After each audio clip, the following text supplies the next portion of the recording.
Je crois que tu vas nous parler de post-merger intégration. Absolument. Bah, allons-y.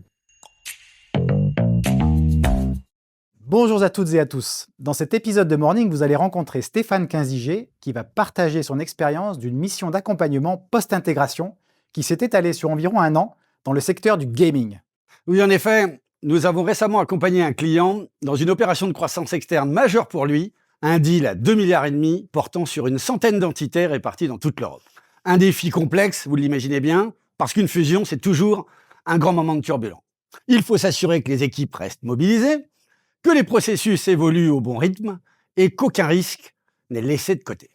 Notre intervention s'est déroulée autour de 3 grands objectifs. Structurer le dispositif d'intégration, sécuriser le Day One et poser les bases d'un modèle cible dans un plan à 100 jours. Dès le démarrage, notre rôle a donc été de structurer, en construisant avec chaque département un plan d'action clair, des objectifs précis et des timelines réalistes. Mais vous le savez bien, avoir un plan, c'est pas toujours suffisant pour que les équipes avancent ensemble.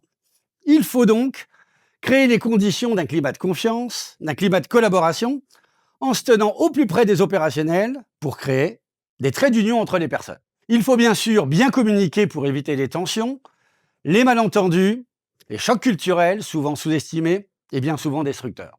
Deuxième objectif, sécuriser. Sécuriser quoi? Les opérations critiques du Day One.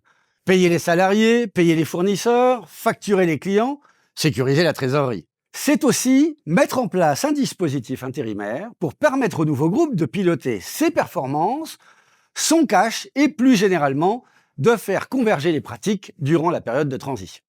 Enfin, quand c'est possible, initier dès cette phase des démarches d'optimisation comme accélérer les délais de clôture.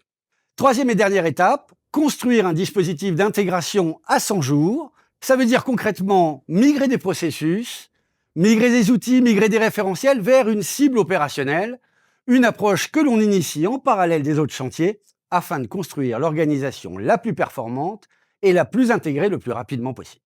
Alors, que faut-il retenir derrière tout ça? C'est que pour qu'une intégration fonctionne, et c'est rarement simple, il faut anticiper, il faut être agile, ne jamais sous-estimer la charge sur les équipes, ni l'impact humain et culturel que ce type d'opération peut avoir. C'est pourquoi il ne faut pas hésiter à se faire accompagner, et ça tombe bien, c'est notre passion de le faire. Merci Stéphane. Merci d'avoir suivi Morning Support Opérationnel et à bientôt pour décrypter l'actualité de la fonction finance.